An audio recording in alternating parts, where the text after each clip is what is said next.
Olá, Ingrid, tudo bem? Bem-vinda. Gente, tudo bem? Miguel, Ana, boa noite. Todo mundo do chat também.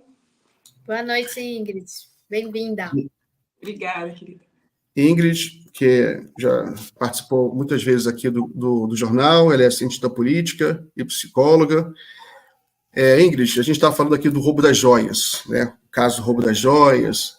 Aí deixa eu trazer, a Ana lembrou de uma charge do sensacionalista. Coloca aí, por favor.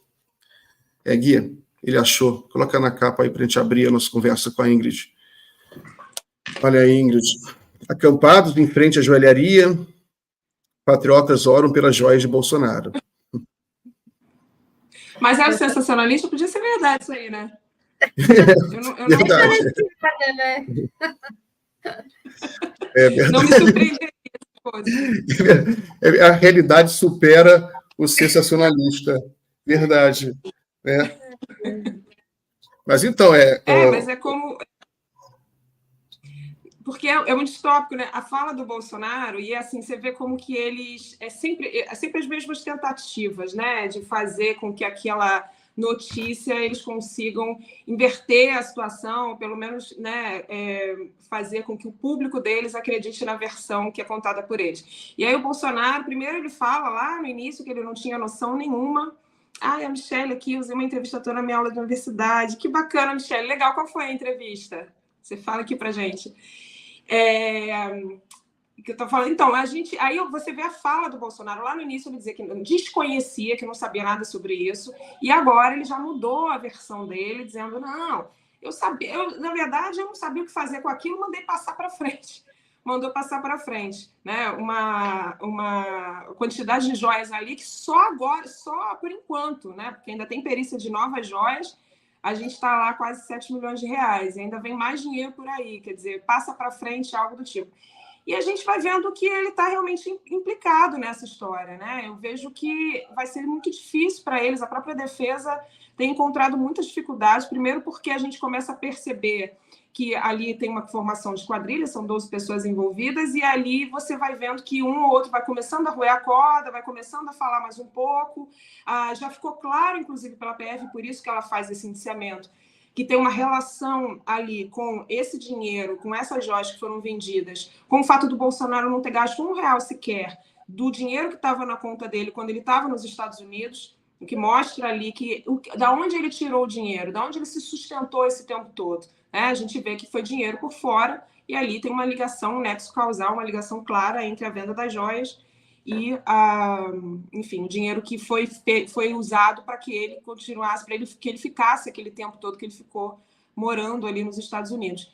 Então vai ser muito difícil, né, gente? Essa é uma primeira de muitas, a gente ainda tem outros processos também, ainda tem aquele das vacinas, que a gente não se esqueça, né? Aquilo ali não é pouca coisa, um presidente da República que forja, né, uma carteira de vacinação para aquilo ali não é só uma pessoa individualmente fazendo uma falsificação de uma carteira de vacinação, que já é uma coisa muito grave, mas é um presidente da República que se falou muito, inclusive, que a pandemia que não existia, né, ele fez ali, aquilo que ele fez foi um crime que eu acho que não é só contra o Brasil, né, é algo que a gente tem que levar, inclusive, para os tribunais internacionais.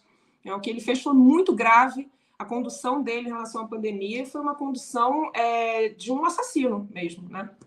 E ainda tem o 8 de janeiro também por aí, né? Ele vai ter que também ser implicado aí nessa questão do 8 de janeiro, ou seja, tem muita coisa pela frente e a gente espera que finalmente, né, a justiça seja feita. Tem as joias, tem vacina, tem o 8 de janeiro, tem... Diga, Miguel. Porque a Ingrid ela puxou esse assunto da fraude na carteira de vacinas e também da gestão da pandemia.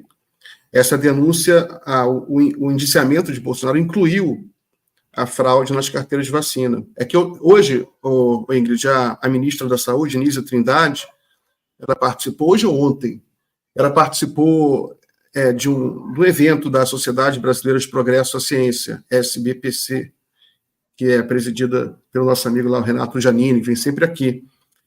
E a ministra, ela falou que o governo está enfrentando dificuldades para vacinar os brasileiros, que a campanha contra a vacina continua, eles estão tendo dificuldade, estão fazendo propaganda, mas está difícil. Tem até o print aí, pode botar o print na tela, que é uma matéria que eu fiz no cafezinho, que não sei se o Guilherme subiu, pode colocar na tela. Mas só para complementar o que você falou, Ingrid, que a Anísia culpa a extrema-direita por baixa vacinação no Brasil.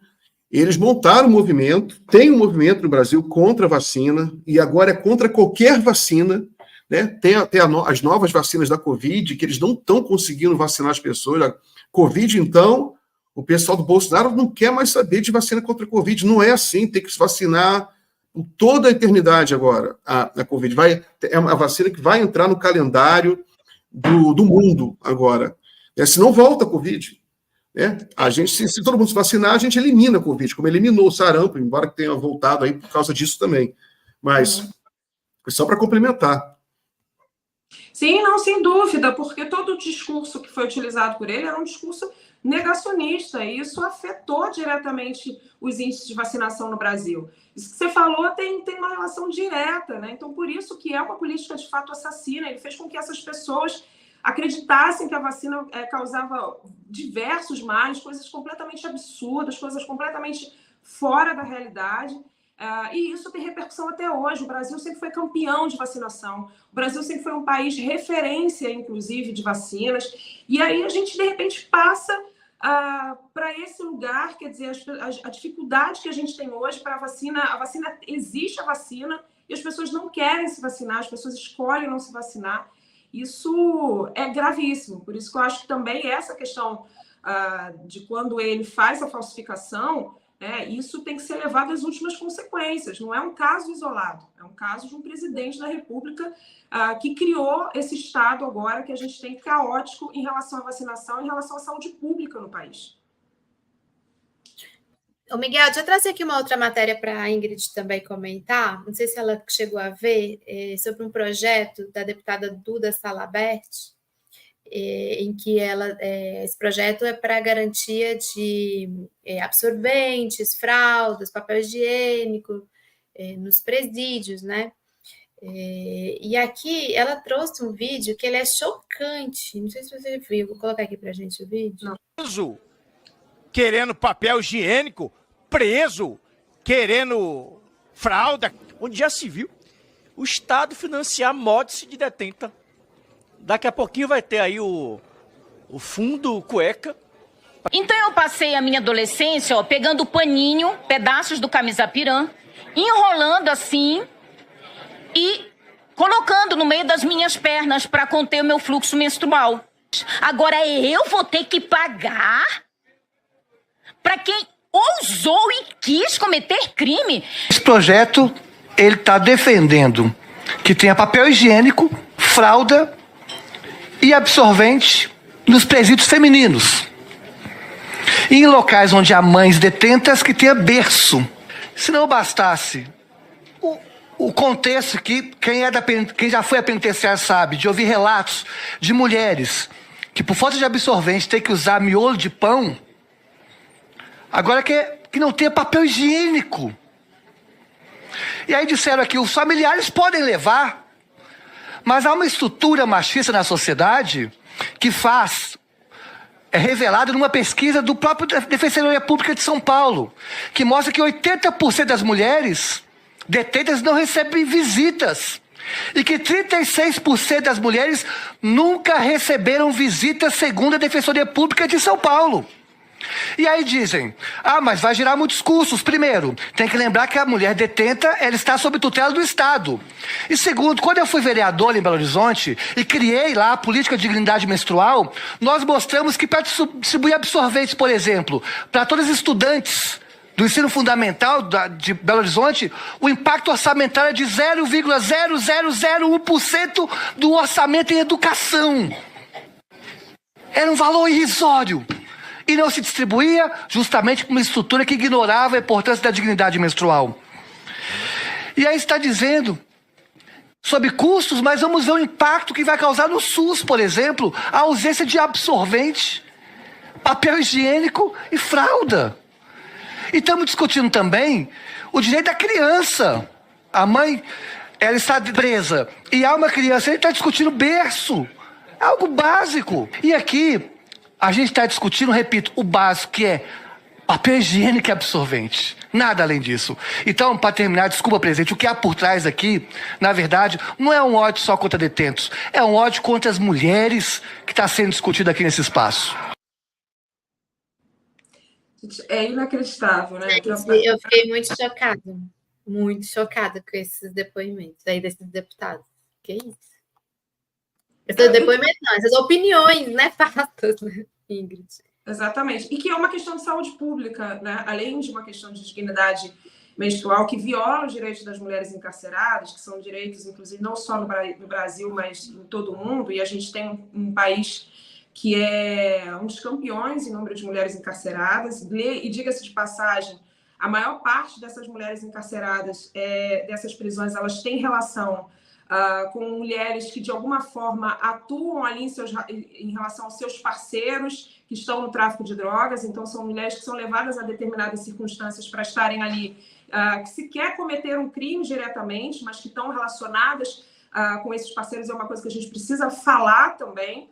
Muitos casos dessas mulheres sequer têm apoio dentro dessas cadeias. Muitas têm, inclusive, os seus partos ali dentro da prisão, são apoiadas por outras detentas para terem aquele parto. Ou seja, é uma série de violações de direitos humanos e que também é uma violação, e que também é um problema de saúde pública, porque essas mulheres, nessas condições, né, em prisões cada vez mais com questões básicas de limpeza, que nada disso é respeitado, e que vão ter doenças e que vão, inclusive, ser mais pessoas que vão ser encaminhadas para o Sistema Único de Saúde. Nem sequer isso é pensado, né? Do ponto de vista do próprio Sistema Único de Saúde, que vai ter que receber essas mulheres que estão nessas condições e que vão, em algum momento, em algum ponto, muitas adoecerem pela falta das condições mínimas básicas de saúde, né? A gente está falando de papel higiênico e de absorvente. É simplesmente inacreditável. A gente está realmente em tempos medievais, são tempos obscuros, onde até os direitos mais básicos eles são excluídos da pauta do dia, né? Coisas que deveriam ser respeitadas e que hoje a gente não está falando só de políticas públicas que deveriam ser respeitadas, que deveriam estar acontecendo porque já são lei ou porque já são direitos que essas mulheres têm. A gente está falando de retroceder aos direitos. A gente não está nem mais falando, né, do fornecimento daquilo que já é um direito. A gente está falando em retroceder aquilo que é um direito. É muito preocupante. Tudo isso é muito preocupante e a gente vai vendo que cada vez mais essas pautas vão surgindo, a gente vai sendo atropelados por elas, né? Ontem foi a questão do estupro, agora é essa questão, ou seja, cada dia é uma pauta diferente no sentido de retroceder aquilo que a gente já tinha avançado, e que foi pouco, né? Porque ainda falta muito para avançar. Ana, só um comentário, então, sobre isso, que é nojento, né? É nojento esses depoimentos aí, são repugnantes, e tem um pensador que fala, esqueci quem falou isso, que você avalia o grau de civilização de um país pela maneira como ele trata os seus presos, né? A pessoa que comete um crime, ela não deve ser submetida à tortura, não deve ser submetida a tratamento degradante, e ela deve ser ressocializada. Então, a maneira como...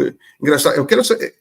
Esse mesmo pessoal agora, até pouco tempo atrás, eles estavam querendo direitos, com toda razão, inclusive para os presos do 8 de janeiro. Eles não estão fazendo aquela campanha pelos presos do 8 de janeiro, né? Campanha, fazem passeatas, manifestação. Quer dizer, então só os presos deles do 8 de janeiro merecem algum direito. Eles estão completamente desorientados, né? Agora, eu quero acreditar, Ingrid, que esse tipo de comportamento... Quer dizer, ingenuidade minha, a sociedade ainda é muito cruel nesse sentido, a maneira como no Brasil trata os presos, mas você vê como repercutiu o debate sobre pele do estupro, que você tem também um movimento forte do outro lado, tem uma parte da sociedade que está começando a reagir a isso.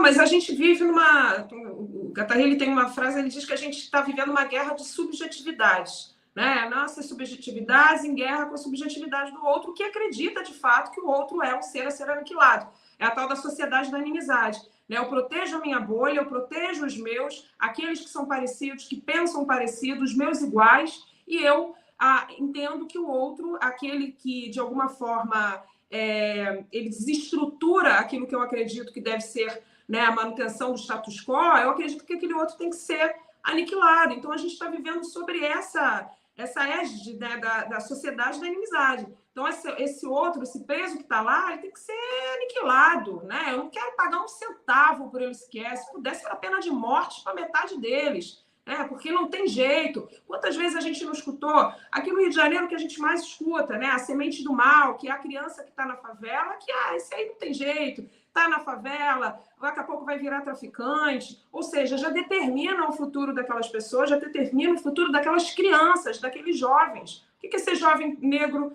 num país como o Brasil? Ele já tem aí um futuro definido para ele. Então, eu acho que a gente fala tem a Audre Lorde, que é uma poeta que eu adoro, ela fala muito sobre o autocuidado, né? E autocuidado, a gente fala hoje, parece que virou coisa de skincare para as mulheres, mas o autocuidado é a gente saber que a gente precisa zelar pela nossa existência, que está sempre, a existência das mulheres, a existência dos negros, a existência, né, das pessoas, das minorias em geral, que está sempre em perigo. São corpos que, de alguma forma, são marcados pela morte mesmo, pela sombra da morte, que pode estar até a todo momento rondando por ali. Né? Então, a gente precisa pensar de que formas a gente... Porque se organizar, porque lutar, porque militar, é tudo muito difícil também, né? Porque ser militante, ser feminista, ser tudo isso é muito difícil, principalmente num país como o Brasil, que é o que mais mata mulheres, mas é essencial para a gente poder continuar existindo. Né? Então, cuidar das pautas, das políticas que são direitos dessas mulheres... de alguma forma, também garantir os nossos próprios direitos, porque quando a gente deixa que os direitos delas sejam eliminados, logo, logo vai bater na nossa porta também. Né? Não vai custar muito, não vai demorar muito para bater na nossa porta, porque os direitos vão sendo retirados dia a dia. E se a gente não fosse importando com isso, uma hora ou outra vai chegar em nós também. Né? É verdade, é realmente indignante, são coisas que a gente até outro dia pensava que eles não teriam coragem de dizer, né? Pensar assim, mas não coragem de dizer. E ver tantos parlamentares falando assim, nesses termos, né? Sem o menor cuidado com os direitos humanos básicos, né? Com aquilo. Aliás, isso nem tinha que estar sendo discutido, né, Ingrid? Tinha que ser garantido pelo Estado de uma forma já bem institucionalizada. Isso nem era para ser discutido. Que infelizmente é essa situação. Que a gente está falando de garantir isso, que já é um direito, mas eles estão falando de retirar o direito. Isso aqui é o mais complicado. Vou trazer mais uma notícia para a gente, Miguel, pode ser? Que também está lá no portal da Fórum, sobre o Flávio Bolsonaro no Conselho de Ética. Deixa eu trazer aqui rapidinho. Aqui, achei. O senador Renan Calheiros, ele vai ser o relator de uma representação que foi feita lá atrás, ainda em 2020, pelo PSOL, PT e Rede, no Conselho de Ética do Senado, contra Flávio Bolsonaro, por suposta ligação com grupos milicianos no Rio de Janeiro. Foi hoje, dia 9, o sorteio, caiu nas mãos do Renan Calheiros, e é por quebra de decoro parlamentar, desse que é o filho 01 do Jair Bolsonaro, né, o Flávio Bolsonaro. E só em 2023 é que essa representação recebeu um parecer favorável, por isso que agora que ela vai caminhar, né, lá dentro do Conselho de Ética do Senado. Então, segundo a representação, são inúmeras as comprovações que denotam as íntimas relações do parlamentar com figuras centrais da milícia carioca, como é o caso da relação não escondida com o capitão Nóbrega. Lembrar que aquele Adriano da Nóbrega, que foi morto lá na Bahia, no sertão da Bahia, agora não me lembro já o ano, foi 2020, fevereiro de 2020. E outros, né, como o próprio Fabrício Queiroz, e várias evidências. A gente trouxe essa matéria hoje também, Ingrid, porque é um cercamento assim de uns está cercando assim, né, um círculo aí de investigações em torno dos membros da família Bolsonaro. Semana passada nós também trouxemos a situação do Carlos Bolsonaro, também investigado na Câmara do Rio, o Flávio Bolsonaro, e eles vão tocando como se nada tivesse acontecendo, né? Sim.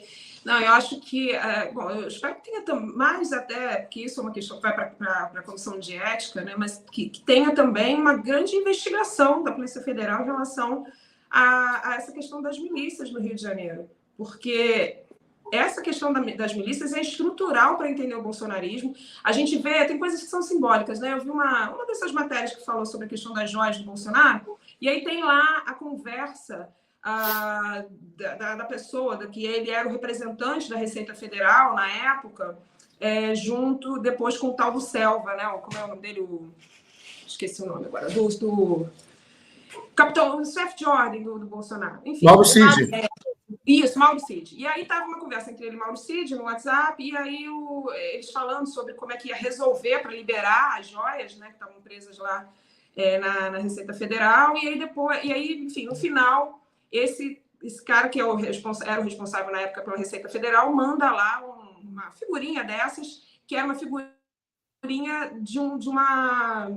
Ele era de alguma parte do exército, de alguma, não sei se ele era, não sei que, anfíbio do exército e tal. Ou seja, são grupos que estão ali hierárquicos, que fazem parte do exército. E eu achei aquilo assim tão simbólico, porque eles estão falando é uma quadrilha que está cometendo um crime de peculato, que está vendendo joias que são dali do governo, não era do Bolsonaro, ou seja, estava tudo errado, todo mundo cometendo crime, mas ele manda lá no final uma figurinha mostrando assim, é nós, sabe? Somos nós aqui, nós, essa estrutura, né, do exército, como se fosse uma hierarquia, um segue o outro, tipo assim, nós estamos juntos, né? Nós somos uma coisa só, nós fazemos o que o outro manda. Ou seja, o que a gente vê ali é uma estrutura muito arraigada mesmo, primeiro que é um crime organizado por um setor que deveria ser a polícia, ou que é o exército, enfim, são setores ali que deveriam cuidar da população, que ser aqueles que são o exemplo para a população, mas pelo contrário, você está falando ali de cometer um crime e você está respondendo como quem diz, nós aqui do Exército, entre nós e tal. Então eu acho que a gente precisa pensar que tipo de estrutura que de fato, que tipo de cultura que tomou conta da polícia, que tomou conta do Exército, das polícias militares. A gente viu que as polícias militares foram ali uma estrutura que apoiou muito o Bolsonaro, segue apoiando, né? Segue sendo uma estrutura importante para o bolsonarismo no Brasil. E temos que falar sobre isso, né? Que tipo de polícia a gente tem, que tipo de polícia a gente vê aqui no Rio de Janeiro, uma polícia truculenta, uma polícia despreparada, uma polícia corrupta. E as milícias são exatamente um sintoma disso também, são uma consequência dessa polícia corrupta, que está infiltrada na política e que tem uma relação muito direta com o clã Bolsonaro. Cada vez mais a gente vai vendo mais coisas relacionadas a isso. A gente viu até o próprio caso da Marielle relacionado a isso. A gente tinha o próprio chefe da perícia no Rio de Janeiro, o delegado da polícia responsável pelo caso, envolvido ali para tentar apagar as provas, ou seja, tudo relacionado, é uma grande teia relacional na polícia, nas polícias militares, também em parte do Exército, e a gente precisa falar sobre isso, porque essas pessoas têm um poder enorme, e o poder coercitivo é um dos maiores poderes que um político tem, né? E que estão relacionados ali muito diretamente com esse bolsonarismo que a gente tem no Brasil. Portanto, eu acho que tem que ter grandes investigações fazendo essa ligação para ir caindo mesmo, né? As estruturas, enfim, essas pessoas responsáveis por esses crimes. E agora, com as eleições municipais, essas relações de poder, elas são colocadas mais uma vez em evidência, né? E a prova, no Rio de Janeiro, especialmente. Sem dúvida. E aqui no Rio de Janeiro, miliciano é aplaudido na LERJ, né? Porque, inclusive, o próprio Flávio Bolsonaro fez homenagem, deu medalha para a internet, ou seja... Esse Adriano mesmo recebeu, né, a homenagem deles. O Adriano da Nóbrega recebeu a homenagem do Flávio Bolsonaro na Assembleia Legislativa do Rio de Janeiro. É uma vergonha, né? Não, eu estava lembrando, tem aquele livro República das Milícias, do Bruno Paz Manso, em que ele fala sobre o surgimento da milícia, dessa nova milícia, que é o que a gente chama de milícia, né? Porque o Rio de Janeiro tinha Esquadrão da Morte, já tinha corrupção na polícia há muito tempo. Mas essa nova milícia que surge na Zona Oeste do Rio, né? Ali na Rio das Pedras, né? Ela nasce dentro das delegacias de polícia, movimentos para proteger ali os bairros, e desde o início ligado à política. Estou tentando lembrar o nome daquele cara que era ligado ao Bolsonaro, que sumiu, aí descobriu na casa do Assef, lembra? Estava na casa do Assef. Aquele cara... Queiroz? Você está falando Queiroz, de Queiroz? Fabrício Queiroz, O Fabrício Queiroz, ele trabalhava nessa delegacia que no livro do Bruno Paz-Mans é a primeira milícia. O Fabrício Queiroz estava lá junto e ele é um amigão do Bolsonaro, tanto que eles já admitiram, é um grande amigo, foi trabalhar, né, no gabinete do Flávio Bolsonaro. O Flávio Bolsonaro empregava um montão de miliciano. E tem muitas falas, se pegar falas antigas do Bolsonaro, ele tem falas dele defendendo a milícia, usando justamente essa justificativa, que as milícias, diferentes do tráfico, as milícias, elas protegiam essas comunidades, o que nada disso é verdade, porque a gente vê que eles exploram uma série de serviços, fazem com que as pessoas tenham que pagar muito mais por determinados serviços, gás, por exemplo, né, que é caríssimo nessas comunidades, e há morador que comprar o gás de um outro lugar que não seja da milícia. Hoje a milícia está cada vez mais intrincada e relacionada com o tráfico de drogas, onde não está tomando esse lugar, está fazendo parceria com o próprio tráfico de drogas em várias comunidades do Rio de Janeiro. É uma verdadeira loucura, né? A gente for pensar o que está acontecendo aqui no Rio, e isso tem uma relação, não sei se vocês viram agora recentemente, que é curioso, que eu acho é uma coisa que está tomando o Rio de Janeiro também, que são esses grupos de tráfico também relacionados à milícia, que estão destruindo até a Igreja Católica em determinadas comunidades. Antes eram as casas de Umbanda ou de Candomblé, e agora, inclusive, igrejas também católicas sendo fechadas por esses grupos, ou seja, eles dominam completamente aquelas áreas. É um terror, eles aterrorizam essas populações, e está se tornando algo cada vez... é banalizado, mas é algo que está tomando conta do cotidiano do Rio de Janeiro, né? As pessoas são de diversas regiões do Rio de Janeiro sendo absolutamente tomadas por esses grupos criminosos que foram apoiados durante muito tempo, são apoiados até hoje, mas que foram apoiados, inclusive, no discurso como esses do Flávio Bolsonaro. Então, é realmente algo muito grave, muito sério, que a gente precisa falar, e não foi só no Rio de Janeiro, né? Isso vai acontecendo. A gente lembra no Espírito Santo, quando foi a greve da Polícia Militar, a gente viu que aquilo aconteceu, né? A violência que foi, a agressividade que foi, inclusive atacando políticos e tudo mais. Enfim, então a gente precisa realmente ter esse cuidado, pensar. E o próprio Exército também, né, gente? Que o Exército tem uma relação muito direta com o que aconteceu ali no 8 de janeiro, setores do Exército, no golpe, né, uma tentativa de golpe, que por setores também das nossas forças nacionais. Isso é gravíssimo. Ana, só que uma informação que eu vi aqui, fiz uma pesquisa aqui rápida, enquanto a Ingrid falava, que é sobre o domínio da milícia. Aqui, ó, só na Zona Oeste do Rio, o controle espacial das milícias, você tem muita força na Zona Oeste do Rio, embora esteja em toda a cidade hoje, todo o estado, né, mas muito forte na Zona Oeste, ela ocupa 83% do território da Zona Oeste. 83%.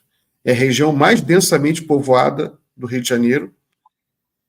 De certa forma, né, tem alguma... Aqui, ó, várias notícias. A milícia cresce 387% nos últimos anos, em 16 anos, de 2006 a 2021, estudo. A milícia é um grande problema no Rio de Janeiro e no Brasil. Então, é um grande problema, Miguel, porque ela não atua diretamente na localidade, ela está na política, ela está no judiciário, ela está em todas as estruturas. Ela vai se entranhando, né? Exatamente. Na saúde, nos hospitais, nos postos. Exatamente. Bom, Ana, nosso bloco aqui acabou, eu vou liberar a Ingrid. Ingrid, sempre muito bom conversar contigo, muito obrigado, minha amiga, volte sempre aqui. Com vocês também, Obrigada. gente. Adoro conversar com vocês. Só mandar um beijo para Maria Angélica, para Veranice, para a Michelle, disse que ela falou que viu aqui Passou o Brasil no Divã lá. Eu quero saber também se ela puder mandar depois vídeo. Eu acho legal para a gente poder acompanhar esse trabalho, né? Que a gente vai se reproduzindo. A gente nem sabe para onde está indo, mas eu fico feliz de saber. Obrigada, Michelle. Beijo, gente. Tchau, tchau. Vários elogios no chat para você, viu? O pessoal te adora. Beijo. Beijo, obrigada.